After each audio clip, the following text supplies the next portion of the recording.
The sound of a bulldog with arrow on toy doing something it had never done before is the kind of sound a parent never forgets. It doesn't fit. It doesn't belong in the morning, it belongs in the part of your memory you don't talk about. Diane heard it at 6:47 on a Tuesday. She was standing in the kitchen of a quiet street in suburban Ohio, holding a coffee that had already gone cold, and she heard Cooper, their bulldog with arrow on toy of 4 years, making a noise she could not name.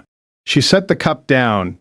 She told herself it was nothing. She had been an ICU nurse for 9 years, and she had spent enough mornings telling herself things were nothing to know what it sounded like when she didn't believe herself. She walked toward the sound. In the living room, Bulldog protecting toddler's toy, Cooper was leaning forward, weight shifted toward Mason, and the bulldog with arrow on toy would not stop. Diane's 18-month-old was on the carpet, his face turned slightly away, one small fist near his knee. He was not crying. He was not laughing. He was just there, and Cooper was doing this thing she had never seen before. She called Cooper's name. The bulldog with arrow on toy did not move. She called again. Nothing. She crossed the room and lifted Mason into her arms. Cooper followed. Not aggressive, not threatening, just following close. Eyes locked on her son's face. Breath slightly too fast. She told herself dogs got strange sometimes. She told herself she had seen worse in her years working with families, and that this was a behavior she would correct gently, the way she corrected everything. With patience, with structure, with the calm professional voice she used at work. She did not know yet that Cooper was the only one in the room who understood what was happening. By mid-morning, the behavior had repeated 3 times. Cooper would settle, then return. Cooper would lie down, then rise and come back. Diane watched from the kitchen and felt the slow accumulation of a feeling she did not want to name. Her professional brain, the brain that had read hundreds of charts and seen the slow tells of children whose bodies were quietly going wrong, kept whispering something her mother brain refused to hear. It was the bulldog with arrow on toy. It had to be the bulldog with arrow on toy. She called Greg. He picked up on the second ring. She told him what she had seen.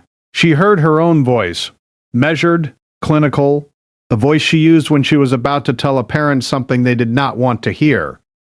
And she realized the parent she was telling was herself. Maybe we need to keep them separated, he said, just until we know. She could feel the door closing as she said it. She could feel the part of her that had loved this bulldog with arrow on toy for 4 years, stepping back to let the part of her that was a mother make the decision. By noon, Cooper was outside. The afternoon was quiet. Mason ate. Mason napped. Diane stood at the window and watched Cooper pace the back patio in slow, deliberate lines, never taking eyes off the door. She told herself this was the right thing. She told herself she had done what any responsible parent would do. She told herself the certainty she felt was earned by training and years and credentials. She was wrong about all of it. At 2:14 in the afternoon, Mason stopped breathing. It was not loud. It was not dramatic. It was the way real emergencies arrive. The way her training had told her they always arrived quietly while you are looking at the cotton pajamas folded on the dryer, while you are folding a small pair of socks, while you are halfway through a thought about dinner. She heard Cooper first. Not from outside, from the patio door. The bulldog with arrow on toy was hitting the glass with a force that did not belong to a 4-year-old family pet. It was the sound of an animal that had decided the door no longer applied. She turned. She looked at her son, and then she ran. What happened next, she would tell the paramedics, then the doctor, then the specialist on call, and then, months later, a researcher who had been studying exactly this. Each time she told it, she would leave out the part where she had locked Cooper outside. Each time she would feel the same heat rise behind her eyes. The doctor who finally explained it was a young woman with quiet hands. She used the words SL019 on a printed sheet of paper. She said Mason had been showing the earliest signs of something invisible to a parent's eye, but unmistakable to a creature whose entire world is scent. She said dogs had been documented detecting this kind of change as much as 45 minutes before any human instrument could. She said another 9 minutes and the conversation would have been very different. Diane did not cry in the hospital. She cried in the car. She cried on the way home.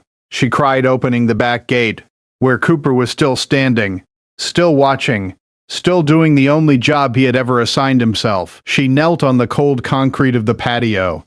She did not say much. She said his name, and she did not say it twice. Cooper hesitated. Then he stepped forward, pressed his forehead against her shoulder, and exhaled.